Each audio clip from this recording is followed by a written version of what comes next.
Hi, this is Todd Gorell, and here is what we're going to do today.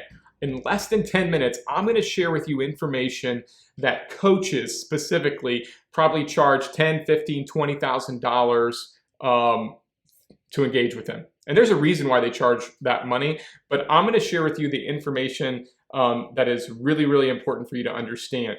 And so it's in less than 10 minutes. If you're in the real estate industry, mortgage, or insurance industry, you're looking to figure out how to get better leads or maybe recruit people or really have a predictability in your income on a month-to-month basis, this is a huge part of it. You need to have an offer. That offer needs to be tension-free, needs to be aligned with your niche and your ideal client profile, and you need to understand how all of that works together. If you're struggling with that, this is going to be a powerful 10-minute segment. Also, if you have questions, feel free to message me directly. I love having feedback on this topic. If you find this valuable, give me a thumbs up, share it, and let's dig into the content. In this next 10 minutes or less is going to be my goal. I'm going to talk to you about what makes an offer work and how do you position yourself to win. Now, here's the deal. People ask for you to pay $10,000, maybe even $20,000 for what I'm going to give you in the next 10 minutes. I believe this is super valuable. If you dig into it, you'll understand why. The bottom line is if you're going to do an offer, or what a lot of people call like a high ticket offer, you need to understand and ensure that your niche is specific, that you have clarified your ideal client profile, and that your offer is tension free. So let's talk about the first one, about your niche. All right, so a lot of the people that I work with and what I'm going to talk about in this industry or in this video is real estate, insurance, and mortgage industry. We need to understand that your niche is not your industry. Let me repeat that. Your niche is not your industry. Really, really important. This is a huge mistake that almost every person I've worked with fails to understand. Your niche is specific in your industry. So in real estate, there's 4 types of properties, right? Residential, commercial, land, and industrial. If you're going to try to generate leads, if you're going to try to recruit people, and especially if you're going to try to increase your income, you need to understand how to market in a specific niche to drive people to you. You no longer want to be general. General fails every time. So in residential, what are you going to focus on? Are you going to focus on townhomes or mobile homes or duplexes or triplexes? There's all different types of language and imagery that you can use. You need to make sure that it's specific in your industry, whether that's residential, commercial, land, or industrial. I can go really deep on this, but this is a huge aspect for you to understand. Insurance, same thing, right?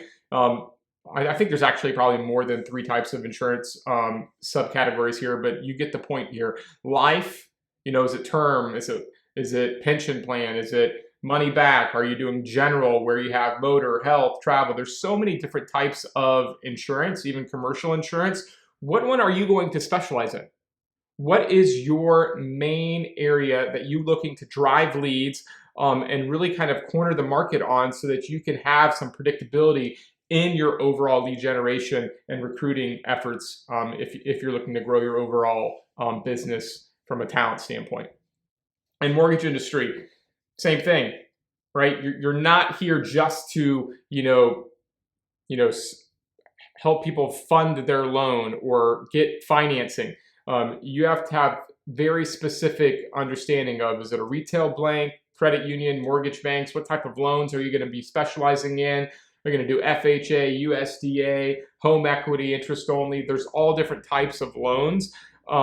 When you're able to niche specific and talk specific, you're going to talk to a very specific ideal client profile, which is where the second piece is. So big takeaway here, your niche is specific in your industry. It is not your industry. Huge, huge, huge point for you to understand. All right. The next one is, let's clarify your ideal client profile. I call it an ICP. Could be a persona. There's all different things with that. Let's talk about that. What is your ICP, ideal client profile? It's this. It is clear and specific description of your perfect fit client based on real data, client feedback, research, industry conditions, and basic demographics. If you haven't worked with your ideal client profile, then it's not your ideal client profile. It's a whole different ball game. If you have a goal to work with someone, but that you never have worked with, that creates a completely different set of criteria that you have to do. Is it impossible? No. Is it hard? Yes. Most of you, if you are in any of these industries for any period of time, you have worked with people, and there's certain people that you connect with. That is your starting point, and you need to make sure you understand that, because this is why offers fall flat. This is why people need to rely on these big brokerage houses for leads and back of the house services that take a ton of your money away from you and really do not give you the chance to be that entrepreneur, that business owner that you want to be. This is a huge area that I think you should really pay attention to. So understand your offer is specific to your niche plus your ideal client profile. And then this leads to our third point here. And this is, how do you create a tension-free offer? And what do I mean by a tension-free offer? It's this: every offer that I've seen and that I've worked with, I mean, there might be one or two, but I'm talking, this is in any industry, but specifically I'm focusing on the real estate, mortgage, and insurance industry. This is critical for you to understand. And this is probably, this is the $10,000 to $20,000, kind of point that you have to kind of take away. And it's this: if you deliver the solution to your clients, your offer will not connect with your niche or ideal client profile, period. Let me say that again. If you're the one who's coming up with the offer and you are the one who's delivering the solution or the service for your client, whether that's being a real estate agent, whether that's being a mortgage professional or an insurance agent, and you're delivering the specific services, there is a 98% chance that your offer is not positioned well. And here's why. Your language and design you used is all wrong.